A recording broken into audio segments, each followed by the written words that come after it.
Bonjour à toutes et tous, je m'appelle Séverin, je suis conducteur de train sur le site de Toulouse Matériaux et je vais vous faire un petit compte rendu de l'Assemblée Générale qui s'est tenue aujourd'hui.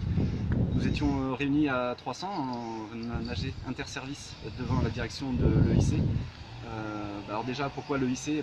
On a décidé de faire des AG délocalisés dans les différents établissements afin de leur faire comprendre qu'il faut arrêter de mettre la pression sur les agents dans la pause des D2I ou que l'entreprise dans sa propagande va dire qu'on va payer des jours de repos alors qu'elle est condamnée régulièrement, que ce soit par la CGT ou Sudrail, pour des atteintes au droit de grève ou des retraits de jours de grève qui n'auraient pas dû l'être.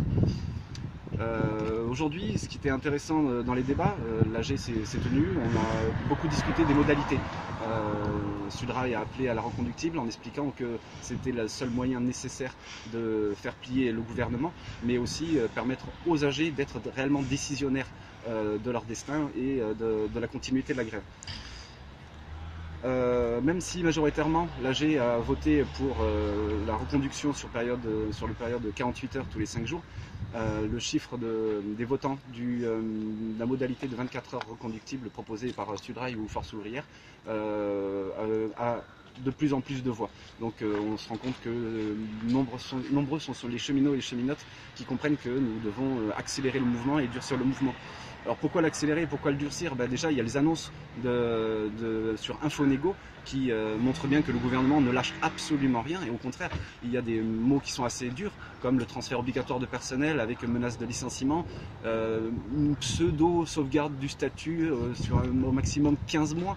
Non, les cheminots ne sont pas dupes et ils l'ont montré aujourd'hui lors du rassemblement devant la direction de l'EIC.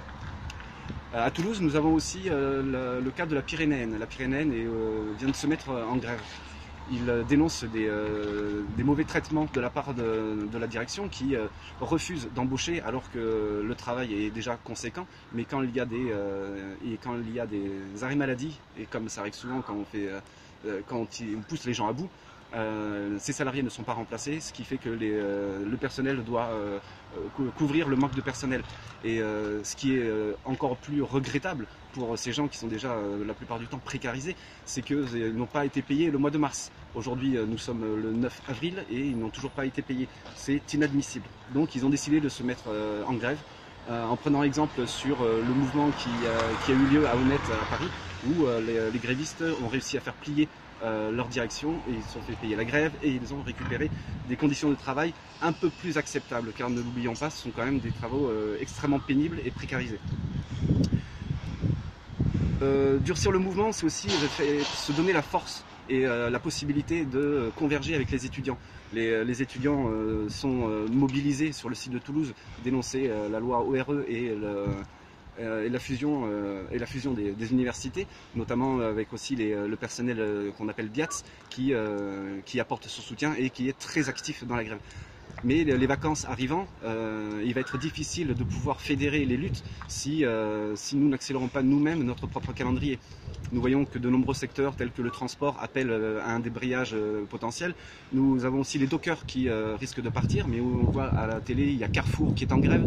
On voit que la Poste est régulièrement en grève sur ses sites et le meilleur moyen de fédérer toutes ces luttes, il ne passe que par la reconductible. Et c'est aux cheminots de se donner les moyens à travers les AG d'activer et d'accélérer le mouvement. Les AG sont importantes, on a rappelé aujourd'hui que seuls les AG étaient décisionnaires et les modalités de vote à bulletin secret ont montré quelques limites. Aujourd'hui à Toulouse, il va falloir qu'on règle rapidement le problème pour que ce ne soit pas un frein à la décision des AG.